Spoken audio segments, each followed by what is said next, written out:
All right. Welcome back to Not Financial Advice. Today we're doing a review of Thermo Fisher Scientific Inc. That company's stock is ticker symbol TMO. This is a company a viewer asked for me to take a look at, and I'm happy to do so. Right off the bat, like the video, subscribe to the channel. A note about the service we're using here, Qualtrim. It's a paid service, suite of software for analyzing stocks that I pay for.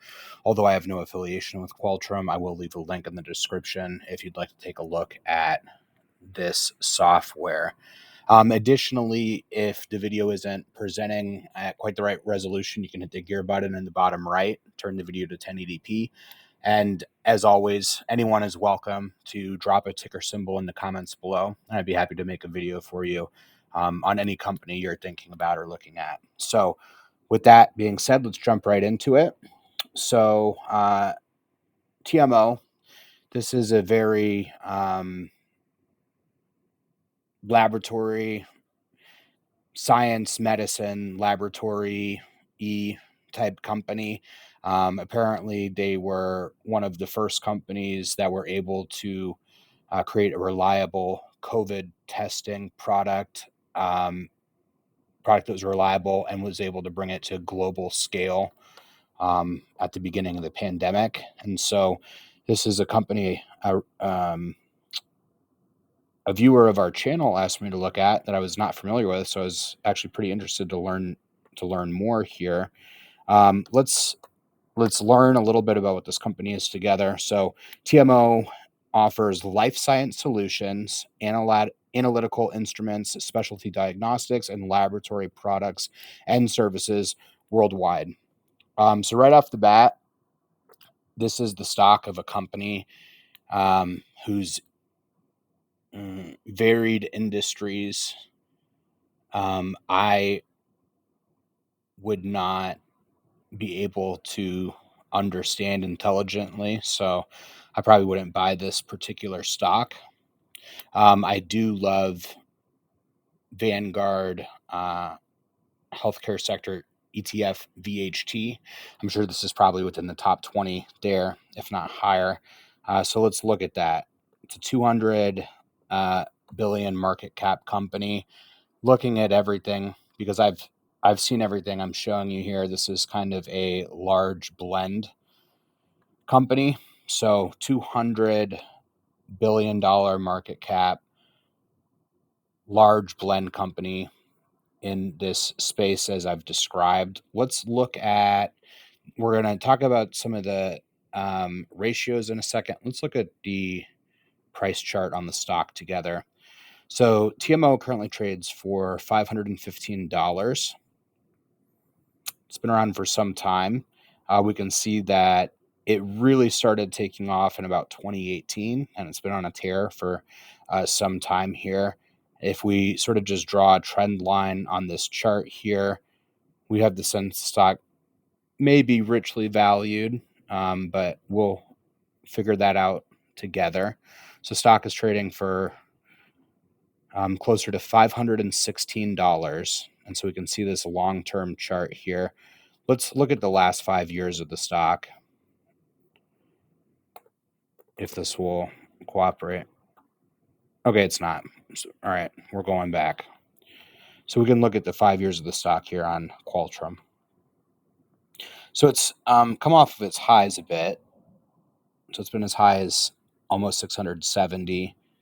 And that was actually at the top of the market anyway. So it's off of its highs, I think by about 15 or 20%. What about the value of this stock?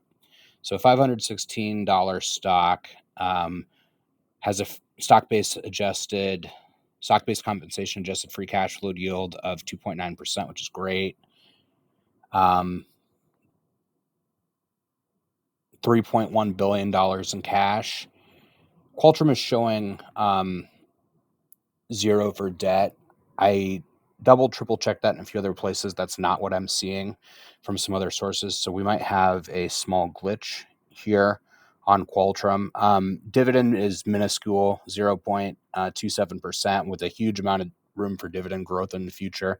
Payout ratio of only 9%. So, in previous videos, we talked about the life cycle of a company. I would say that this company is probably in its late 30s. That's how this company is moving right now. All right. So they're definitely looking really strong. That's a great looking chart for revenue. So just up and to the right in tranches, pretty sharply, pretty consistently. 10-year average growth rate per year is 13.6%. So we'll come back to that together. Free cash flow on a stock-based compensation adjusted basis also looks good. COVID years have done well for TMO, have done significantly well. And with that situation somewhat changing throughout the world, and then the market just being overvalued when the stock started to sell off, this could come down in the future. But we're going to learn a little bit more about this all here together. So far, a really high quality looking company. So I'm sure that it's expensive.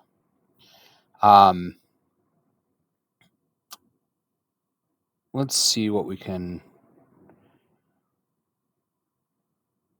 I think that these cash numbers should be accurate. So they're sitting on a big old huge pile of cash. It's going to make me interested to look at their return on capital employed.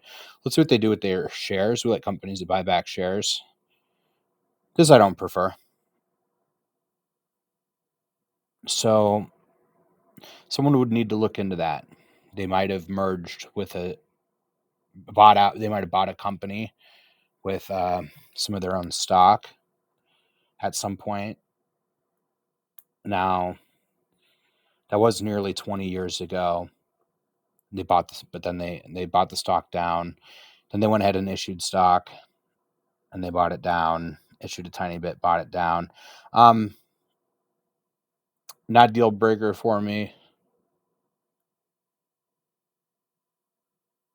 but not super great.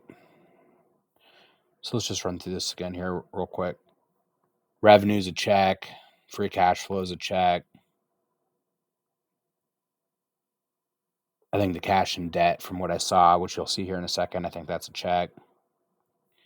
I think this is shares outstanding is a meh. Let's look at the valuation of the company on a relative PE basis. This software is going to cooperate with me. Company's trading at a higher than average premium over the last 10 years, somewhere around a 31 PE or something like that. So it's trading pretty high on a PE multiple basis. So now this will be really important to me to see how effectively they can reinvest capital employed, be it shares of equity that we buy or bonds, debt that they post. So their profitability. And in the last 15 years, it's been going up and to the right. So this is great. 11%, 12%, 13%. Probably somewhere in the 7 to 9% range is where they're at for a big, large company. This is acceptable. So let's see if we have any insiders buying or selling. Before we do that, I'm going to go. This was a quick write-up. I'm not going to read it. You should pause it, especially if you're the person who asked me to do this video. This write-up here on Morningstar, I think, really gives you a good overview of who TMO is. And I really enjoyed reading that little write-up. So you should have paused it by now because I'm going to come back and finish our video here together. Let's make sure to like, comment, and subscribe.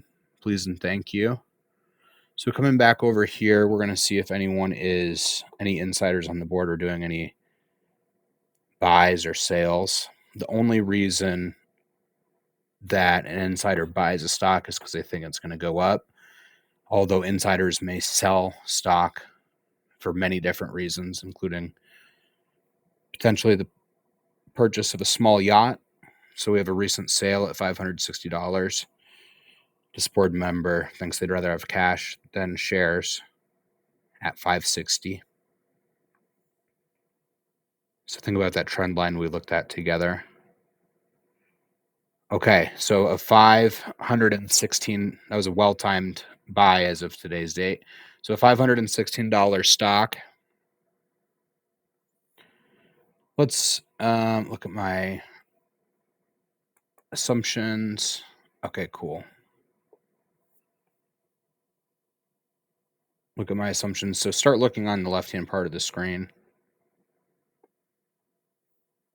What I came up with from data on Qualtrim free cash flow is an average of about $5.5 billion year in free cash flow, which is huge. $88.5 billion in debt.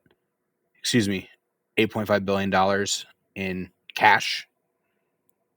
$8 billion in cash.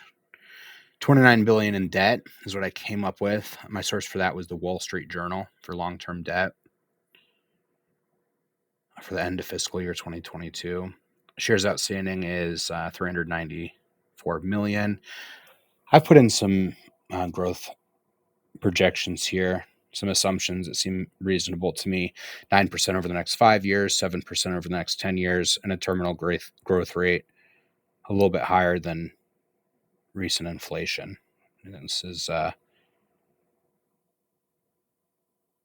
company with a lot of competitive advantages, doing some very technical stuff. So I think they'll be able to, I think they're going to be around for a long time. Is essentially what I'm getting at. So $516 stock, 10% required rate of return. My estimate of the fair value is $280.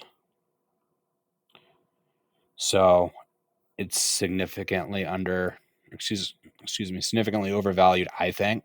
Some stocks trade for premium multiples and do for long periods of time and never come down. Who knows? The stock is priced to perfection, though. Just because I had very little familiarity with it. Let's do a smell test on my guesstimates. So I think it's worth about $280 a share. Using a cool little resourceful automated system. A system here that does a scan for valuation, estimates a base case for TMO where it's worth $320 a share. Looking at a similar site with some assumptions that I tweaked, which you can see here and here, a two-stage free cash flow. This is coming up with the value of 230. So 230, 320, and I was at 280. So I think I'm probably close in the range there. And if we go back and look at the stock, I think just looking at this chart, somewhere around there, I think that's probably what it's worth. All right, guys, so make sure to like the video on the way out. If there's anything else you'd like for me to take a look at, I'd be more than happy to do so. And I will catch you on the next one. All right, bye now.